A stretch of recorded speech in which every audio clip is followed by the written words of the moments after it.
Welcome to Foreign Matters, titled Closing Guantanamo. How? Let's pretend, just for an awful moment, that you are Khalid Sheikh Mohammed, or KSM as they call him in Camp Delta. KSM is one of the alleged masterminds behind the 9/11 atrocity and the man who allegedly personally beheaded Washington Post journalist Daniel Pearl. Now let's pretend you watched the CBS 60 Minutes interview with President-elect Barack Obama, and you heard him say, "I intend to close Guantanamo, and I will follow through on that, and I'm going to make sure that we don't torture." Those are part and parcel of an effort to regain America's moral stature in the world. Excellent, you and your new persona, as KSM say to yourself, before getting on the phone to your lawyer. I'm assuming televisions and phones in the cells in this scenario. Now pretend you are KSM's lawyer. Formulate a difficult position which suddenly looks like a job which is much easier. Why? Because what is President Obama going to do with the 250-odd, mostly very odd, prisoners in Guantanamo Bay?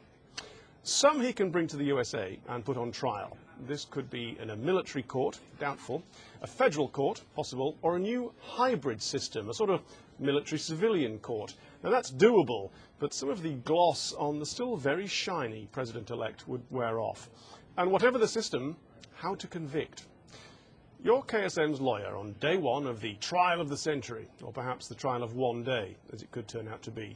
Your Honour, always a good way to open.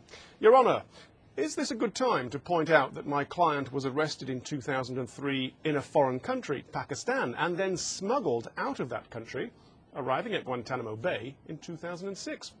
Is this also the time to ask if you're going to allow the confession given by my client whilst he was being suffocated with a cloth and water, having been held in solitary confinement for long periods of time? May I further add that the alleged evidence against my client has been damaged by the passage of time, the circumstances of his arrest and detention, and that the case against him is partially made by confessions of other people who had also been tortured with what I believe is known as waterboarding. That's how you'd say it if you were British. I can't do Judge Judy. Now, at this point, it's likely the case will be thrown out, which means, of course, it would never get that far. Now, KSM, having smirked at the dismissal, could still be held, as he's wanted for a litany of other alleged crimes against American interests and Americans. That stretches all the way back to 1996. But dozens, if not hundreds, of alleged terrorists or enemy combatants or holidaying backpackers with an interest in explosives would walk free.